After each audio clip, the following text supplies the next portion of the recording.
Affaire Jovenel Moïse. La vérité sur les contrats léonins dénoncés récemment par Claude Joseph. À la cour d'appel de Port-au-Prince. Bienvenue à tous sur la chaîne Haïtien Côté Nous. Dans cette vidéo, nous allons vous présenter un sujet brûlant lié à l'actualité judiciaire et politique haïtienne. Ce sont les fameux contrats léonins. Mentionnés par Claude Joseph lors de sa comparution à la cour d'appel de Port-au-Prince, dans le cadre de l'enquête sur l'assassinat de l'ancien président Jovenel Moïse. Alors, pourquoi cette vidéo ? C'est suite à cette déclaration de Claude Joseph que nous avons décidé d'éclairer ou d'informer le public sur ce qu'est un contrat léonin. Et pourquoi c'est si grave quand c'est l'État lui-même qui signe ce type de contrat. Restez avec nous jusqu'à la fin de la vidéo pour ne rater aucun détail, abonnez-vous si ce sujet vous interpelle, et n'oubliez pas de liker et partager. D'abord, qu'est-ce qu'un contrat public ? Un contrat public est un accord conclu entre l'État, ou une institution publique, et une entreprise privée, dans le but de fournir un service, un bien ou une infrastructure. Qu'est-ce qu'un contrat léonin ? Le terme « léonin » vient du latin leoninus, qui signifie « du lion ». Il fait référence à une vieille fable dans laquelle le lion, après avoir chassé avec d'autres animaux, s'arroge toutes les parts du butin. Par extension, un contrat léonin désigne donc un accord totalement déséquilibré, dans lequel l'une des parties assume tous les risques et ne retire aucun avantage. Pendant que l'autre partie engrange, encaisse ou tire tous les bénéfices. Le contraire de contrat léonin est appelé contrat mutuellement avantageux pour les deux parties. En droit civil, ce type de contrat dit léonin est considéré comme abusif, nul ou annulable, car il viole le principe d'équilibre contractuel.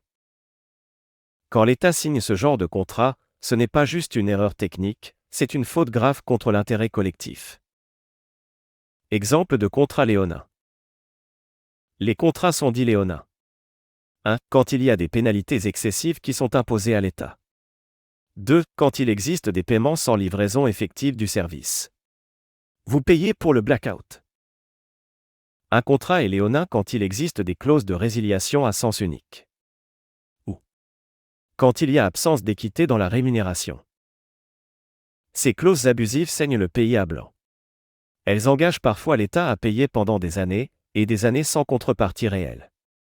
Sans recevoir aucun service. Restez avec nous jusqu'à la fin de la vidéo pour ne rater aucun détail, abonnez-vous si ce sujet vous interpelle, et n'oubliez pas de liker et partager. Maintenant, la grande question que l'on peut se poser est la suivante, pourquoi arrive-t-il à l'État haïtien de signer quand même ces contrats léonins ? Deux cas principaux sont possibles. 1. Quand l'entreprise exécutante force la main à l'État grâce à des intermédiaires influents. 2. Quand l'État lui-même signe naïvement ou pire, est complice de ces clauses sans exiger volontairement de garantie. Ce qui est source de corruption. En Haïti, c'est souvent l'État qui se met en position de faiblesse, signant des contrats sans évaluation juridique ni économique. Parfois sous influence, pression ou dans un climat de corruption. Que doit faire un État responsable pour éviter de signer des contrats léonins ? Pour éviter ces genres de contrats dits léonins, avant de signer, les représentants de l'État doivent 1. Lire chaque clause avec rigueur, sur tous les aspects financiers, juridiques et pénaux. 2. Faire valider les contrats par des juristes indépendants. 3. Refuser les contrats déséquilibrés, même en cas de pression. 4. Renégocier ou réécrire les clauses problématiques. 5. Renforcer les mécanismes de contrôle. Exemple, commission de marché, médiateur. L'État a le devoir de protéger l'argent public qui est l'argent des citoyens. Et cela commence au moment de la signature du contrat, pas après comme l'a fait Claude Joseph dans sa dénonciation tardive. La responsabilité des gouvernants. Ceux-là qui dirigent le pays de manière responsable. Avant tout, pourquoi Claude Joseph se plaint-il maintenant ? Alors qu'il a été Premier ministre. Même si ces contrats ont été signés avant lui. N'avait-il pas le pouvoir de les dénoncer, de les renégocier ou de les annuler ? Oui, bien sûr, il le pouvait. Et pourquoi ne l'a-t-il pas fait durant son mandat ? Pourquoi c'est maintenant qu'il vient dénoncer ? Affaire à suivre. Revenons pour dire que les dirigeants d'aujourd'hui et de demain doivent corriger les erreurs passées lors de la signature des contrats dits léonins. Cela passe par 1. De nouvelles lois encadrant les contrats publics. 2. Une commission nationale des marchés publics vraiment indépendante. 3. Une transparence totale des appels d'offres. En résumé, un contrat public mal négocié peut appauvrir un pays pour des décennies. Et des décennies. Les contrats léonins sont des pièges économiques et politiques. Tout État responsable et garant du bien commun doit agir avec fermeté et vigilance à chaque étape du contrat. Les vrais patriotes ne sont pas ceux qui signent vite, mais ceux qui lisent. Corrige et protège l'argent public lors de la négociation des contrats publics. Conclusion et appel à l'action.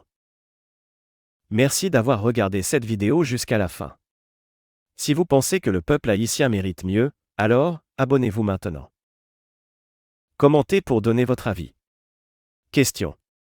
Pensez-vous que l'État haïtien est complice aux victimes de ces contrats? Écrivez en commentaire. Victime. Si vous pensez qu'il a été victime lors de la signature des contrats léonins ou tout simplement complice. Si vous pensez le contraire.